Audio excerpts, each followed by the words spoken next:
Sir Richard still বলেছেন, exercise যেমন মানুষের বডিকে ডেভেলপ করে, ঠিক তেমনই বই পড়া হিউম্যান মাইন্ডকে, মানুষের মাইন্ডকে ডেভেলপ করে।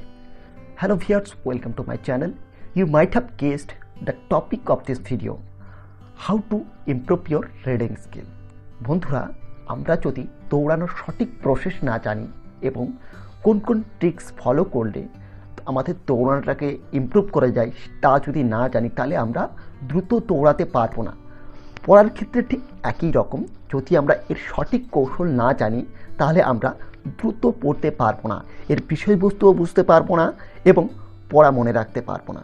চলো কিছু হেল্পফুল টিপস জেনে নিই, যেগুলো ফলো করলে আমরা আমাদের রিডিং স্কিলকে ইমপ্রুভ করতে পারবো। 2018 সালে অ্যানি জোন্স হ্যারি পটারের 784 পেজ মাত্র 47 মিনিটে পড়ে ওয়ার্ল্ড রেকর্ড বানায়। কিছু লোক আছে যারা পড়তে ভালোবাসে, যারা একটার পর একটা বই পড়ে চলে যায়, যেমন বিল গেটস, যিনি বছরে প্রায় 50টি বই পড়ে। চলো বেশি সময় নষ্ট না করে টিপসগুলো জানা যাক। স্ক্রিনের উপর দেয়া প্যারাটি পড়ো।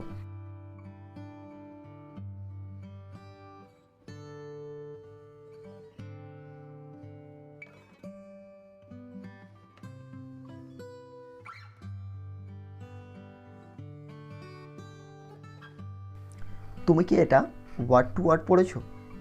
উত্তর যদি হ্যাঁ হয়ে থাকে তাহলে এটা একদম সঠিক পদ্ধতি নয়।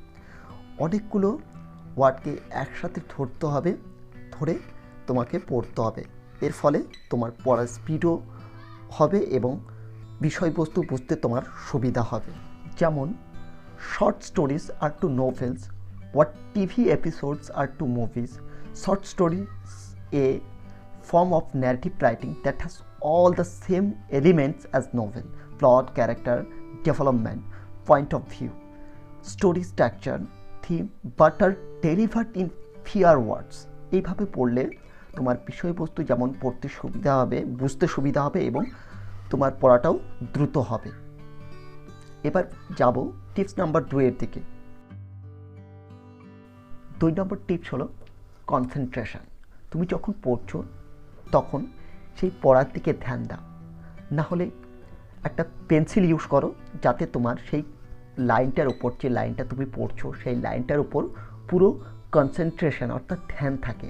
না হলে তোমাকে একই জিনিস বারবার পড়তে হবে, বিষয়টা তুমি বুঝতে পারবে না এবং যে পয়েন্টগুলো বেশি ইম্পর্টেন্ট সেগুলোকে হাইলাইট করো, যাতে বাকি জিনিসগুলো তুমি বাদ দিতে পারো এবং যে ইম্পর্টেন্ট জিনিসগুলো সেগুলো তুমি নিজের মধ্যে নিতে পারো, নিজের মাথায় নিতে পারো। তার জন্য একটা পেন্সিল ইউজ করো, যাতে তোমার কনসেন্ট্রেশন থাকবে সেই পড়ার মধ্যে এবং তোমার বিষয়বস্তু বুঝতেও সুবিধা হবে এবং ইম্পর্টেন্ট জিনিসগুলোকে হাইলাইট করো বা আন্ডারলাইন করে রাখো। 3 নম্বর টিপস হলো কোশ্চেনিং। তুমি যে হাইলাইটেড পয়েন্টগুলো, ইম্পর্টেন্ট কোশ্চেনগুলো যখন তুমি পড়ছো সেগুলোকে কোশ্চেন করে পড়ো। কোথায়, কখন, কিভাবে, কেন, কারণ কি, এইভাবে কোশ্চেনিং করে পড়লে তোমার বিষয়বস্তুগুলো মনে থাকবে এবং তোমার জিনিসটা বুঝতে সুবিধা হবে।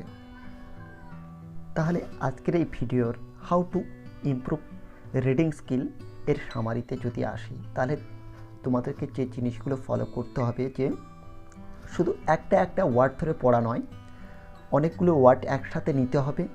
2 নম্বর হচ্ছে ইম্পর্টেন্ট জিনিসগুলোকে হাইলাইট করতে হবে এবং 3 নম্বর হচ্ছে যে ওই হাইলাইট জিনিসগুলোকে কোশ্চেন করে পড়তে হবে, যাতে তোমাদের মনে রাখতে সুবিধা হয়। ধন্যবাদ। তোমরা চ্যানেলে যদি প্রথম হয়ে থাকো তাহলে চ্যানেলটি অবশ্যই সাবস্ক্রাইব করো এবং ভিডিওটিকে লাইক প্রদান করো।